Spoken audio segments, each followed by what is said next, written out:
अवधूत चिंतन श्री गुरुदेव दत्त श्री स्वामी समर्थ. तुम्हा सर्वांचं आपल्या चॅनलमध्ये खूप खूप स्वागत करते आणि आजच्या या नवीन व्हिडिओला सुरुवात करते. आजच्या ह्या व्हिडिओच्या माध्यमातून आपण पाहणार आहोत की दर गुरुवारी महिलांनी कोणते उपाय केले पाहिजेत. आपण प्रत्येकाने ना हे ठरवलं पाहिजे की आपल्या गुरूंसाठी, आपल्या स्वामींसाठी आपल्याला वेळ काढायचा आहे आणि अशा बघा पद्धतीने आपण सेवा करणार आहोत आणि उपाय करणार आहोत. त्यासाठी बघा तुम्हाला फार काही नियम पाळण्याची आवश्यकता नाही, पण स्वतःशी ना तुम्ही प्रामाणिक राहून जर ह्या सेवा केल्या तर निश्चितच त्याचं फळ जे आहे तर ते आपल्याला प्राप्त होईल. तर आजच्या या नवीन व्हिडिओमधून आपण गुरुवारच्या दिवशी जे काही उपाय असतात ते उपाय कसे करायचे याबद्दल जाणून घेणार आहोत आणि हे उपाय केल्याने तुमच्या आयुष्यावरती 100% ना त्याचा फायदा जो आहे तर तो होणारच आहे. तर आता बघा मराठी कॅलेंडरनुसार जर आपण महिन्याचा विचार केलात तर बघा आपलं मराठी जे नवीन वर्ष आहे तर ते गुढीपाडव्यापासून सुरू होत असतं आणि इंग्रजी कॅलेंडरचं बघा तितकंच महत्त्व आहे, कारण आपण सगळ्या काही गोष्टी ज्या आहेत ना तर त्या इंग्रजी कॅलेंडरनुसारच करत असतो. म्हणून आपल्यासाठी गुरुवार हा तितकाच महत्त्वाचा आहे. तर बघा आपल्याला गुरुवारच्या दिवशी काय काय करायचं आहे हे आपण जाणून घेऊया. तर बघा गुरुवारच्या दिवशी आपल्याला सर्वप्रथम सकाळी लवकर उठायचं आहे आणि उठल्यानंतर आंघोळीच्या पाण्यामध्ये तुम्हाला हळद टाकायची आहे. तुमच्याकडे जर गंगाजल असेल तर तुम्ही आंघोळीच्या पाण्यामध्ये 2 ते 3 चमचे गंगाजल देखील टाकून तुम्ही त्या पाण्याने आंघोळ करू शकतात. त्याचबरोबर हळदीने आपल्याला या गुरुवारची सुरुवात जी आहे तर ती करायची आहे. आंघोळीच्या पाण्यामध्ये हळद टाकून जर आपण बघा आंघोळ केली तर बघा दर गुरुवारी ही अशी एक छोटीशी गोष्ट जरी तुम्ही केली ना तरी देखील आपला जो गुरुग्रह आहे तर तो मजबूत होतो आणि आपल्या आयुष्यातील जी काही निगेटिव्हिटी आहे, नकारात्मकता आहे ती हळूहळू दूर होण्यास मदत होऊ शकते. तर हा उपाय जो आहे ना तर तो दर गुरुवारी न चुकता तुम्हाला करायचाच आहे. बघा जे जुने स्वामी सेवेकरी वगैरे आहेत ना त्यांना आहे ना हे सर्व माहीतच आहे. त्यांना पण जे काही नवीन स्वामींचे सेवेकरी आपल्या चॅनलला जोडले गेलेले आहेत त्यांना हे नियम माहिती नसतील तर त्यांच्यासाठी आहे ना पुन्हा पुन्हा हे सांगावं लागतं. त्यानंतर बघा आपल्याला पिवळ्या रंगाचे वस्त्र जे आहे तर ते गुरुवारच्या दिवशी परिधान करायचे असतात. पुरुष महिला कोणीही असो, पण पिवळ्या रंगाचा वापर जो आहे तर तो आपल्याला गुरुवारच्या दिवशी जास्तीत जास्त करायचा आहे. समजा तुम्ही कामाला, ऑफिसला वगैरे, जॉबवरती वगैरे जात असाल तर तिथे तुमचा जर ड्रेस कोड वगैरे असेल तर ठीक आहे. त्यावेळेस मग तुम्ही काय करू शकता की तुमच्याजवळ एक पिवळ्या कलरचा, पिवळ्या रंगाचा एक रुमाल जो आहे ना तर तो तुम्ही जवळ ठेवू शकता. तुमच्या खिशामध्ये, पर्समध्ये तुम्ही पिवळ्या रंगाचा रुमाल जो आहे तर तो नक्कीच तुम्ही ठेवू शकतात. तुम्ही असं जरी केलं तरी देखील तुमचा जो गुरुग्रह आहे तर तो मजबूत होण्यासाठी आपल्याला मदत मिळत असते. त्यानंतर गुरुवारच्या दिवशी आपल्याला उंबरठ्यावरती हळदीचं लेपन जे आहे तर ते करायचे असतं. हळदीचं लेपन करून झाल्यानंतर आपल्या मुख्य दरवाजावरती आपल्याला किचन ओट्याजवळ, त्याचसोबतच आपल्या तुळशी मातेजवळ, देवघराजवळ आणि आपली जी काही तिजोरी असते किंवा ज्या ठिकाणी तुम्ही महत्त्वाचे कागदपत्र, दागदागिने वगैरे ठेवतात, पैसे वगैरे ठेवतात, त्या ठिकाणी आपल्याला हळदीने एक स्वस्तिकचं चिन्ह काढायचं आहे. हा छोटासा उपाय जरी तुम्ही केलात ना तरी तुमचा व्यवसाय असेल, दुकान असेल, जे काही असेल तर त्या ठिकाणी जरी तुम्ही हा उपाय केला तरी देखील चालेल.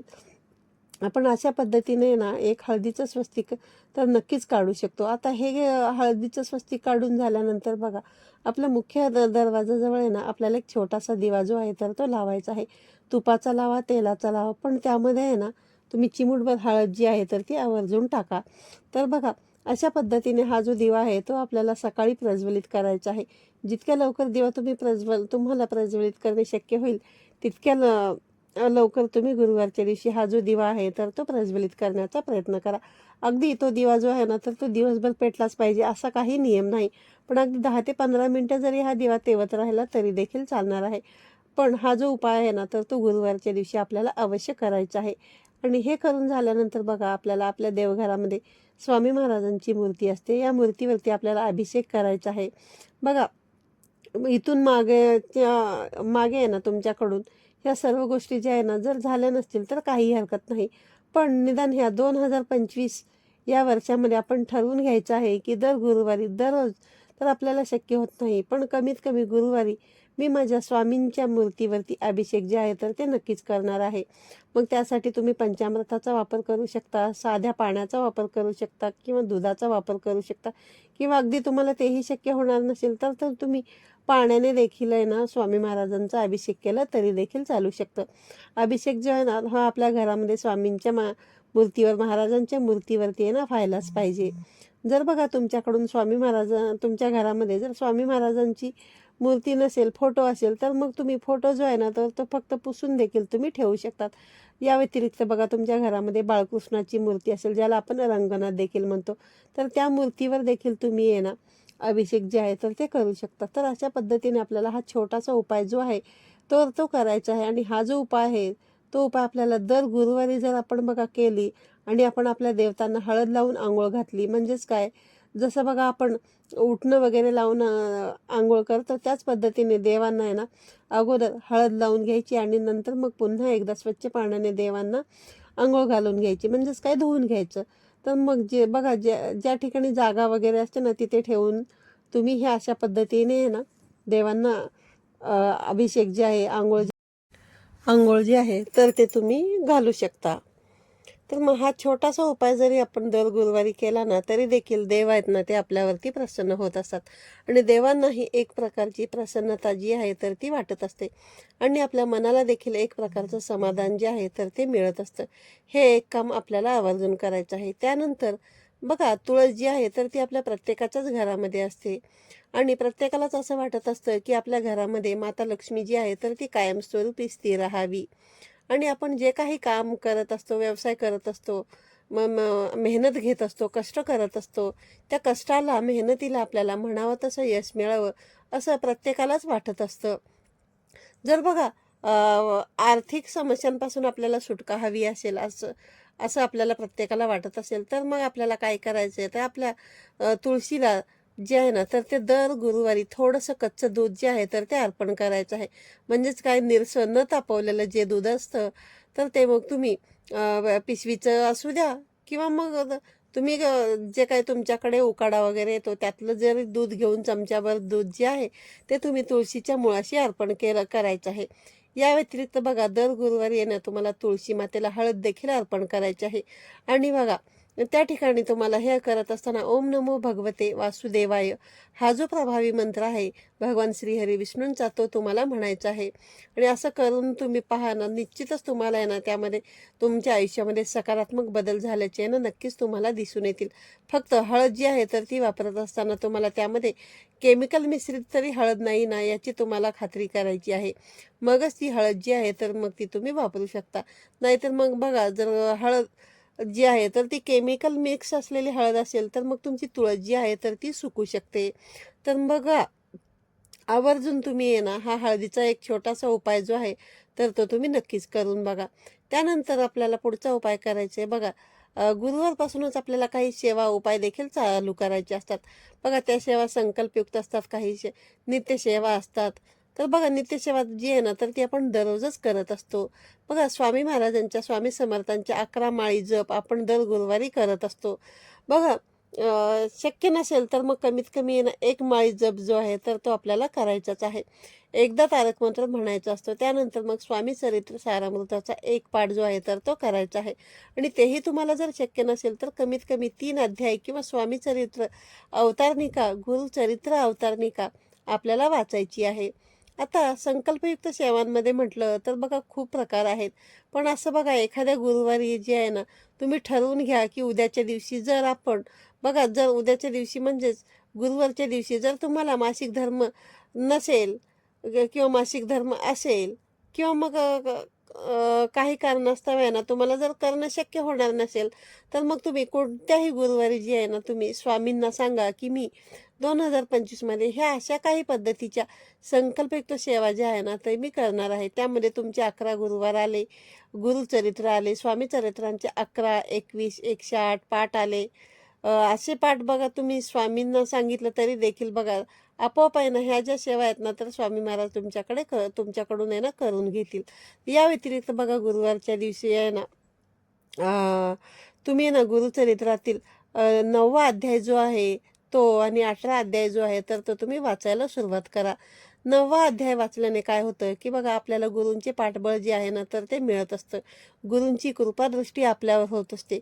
या व्यतिरिक्त 14वा अध्याय जर आपण वाचला तर बघा आपल्यावरती कोणतेही वाईट प्रसंग जे आहेत ना तर ते सहसा उद्भवत नाहीत.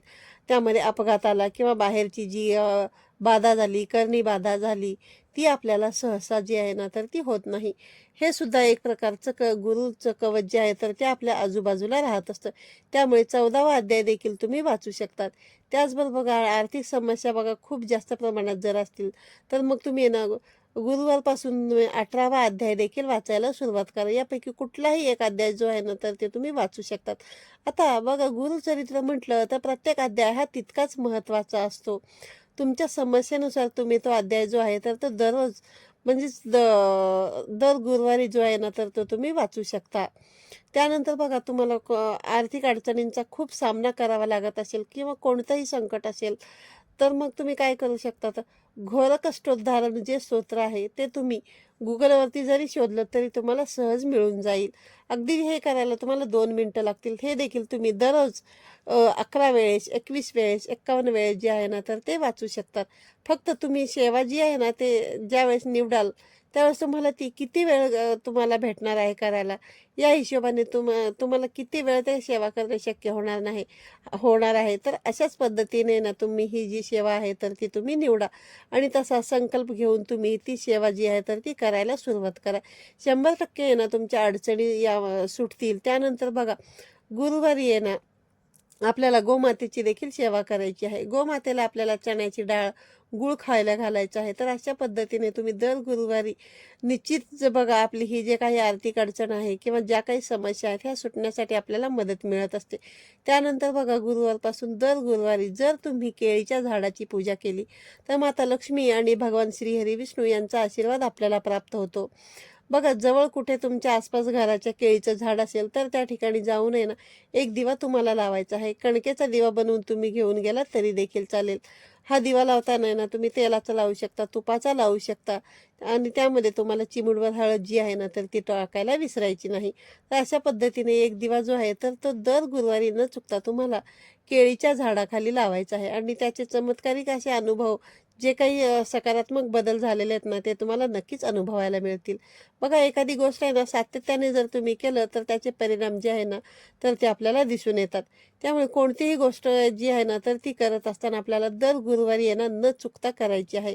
आपल्याला ह्या ज्या गोष्टी आहेत ना ह्या न चुकता आपल्याला करायच्या तरच आहे ना आपल्याला या गोष्टींचा आहे ना परिणाम जो आहे तर तो सकारात्मक असा आपल्याला मिळत असतो. त्यानंतर मग बघा गुरुवार परवाच्या दिवशी आहे आता, त्यामुळे परवा असेल किंवा दर गुरुवारी सुद्धा ना बघा तुमची जर इच्छा असेल तर मग गुरुवारच्या दिवशी ना तुम्ही पिवळ्या रंगाच्या वस्तूंचे दान जे आहे तर ते आवर्जून करू शकतात. आणि दान करण्यासाठी बघा काही प्रमाण नाही. तुम्हाला जितकं शक्य होणार आहे तितकं तुम्ही तुमच्या क्षमतेनुसार, तुमच्या कुवतीनुसार आहे ना ते तुम्ही करा. बघा एखादा आहे ना भुकेला व्यक्ती आहे त्या व्यक्तीला तुम्ही 5-10 रुपयाचा वडापाव जरी खाऊ घातला ना तरी देखील त्याचं पुण्यफळ जे आहे ना तर ते तुम्हाला प्राप्त होईल. तर बघा हे लक्षात घ्या की जितकं तुम्हाला करणं शक्य आहे ना ते तुम्ही करा. बघा जितकं शक्य तेवढं दान जर तुम्ही करण्याचा प्रयत्न केला ना तर निश्चितच तुम्हाला आहे ना त्याचा फायदा होईल. बघा अगदीच बघा प्रत्येक गुरुवारी आहे ना तुम्हाला करणं शक्य होणार नसेल तर मग तुम्हाला जेव्हा शक्य होईल ना तेव्हा ह्या गोष्टी ज्या आहेत ना तर त्या तुम्ही आवर्जून करण्याचा प्रयत्न करा. त्याचबरोबर बघा सगळ्यात महत्त्वाची गोष्ट म्हणजे तुमच्या घराच्या आसपास जर कुठे स्वामींचे केंद्र असेल, मठ असेल तर मग आहे ना तुम्ही दर गुरुवारी आहे ना स्वामींच्या केंद्रामध्ये जा.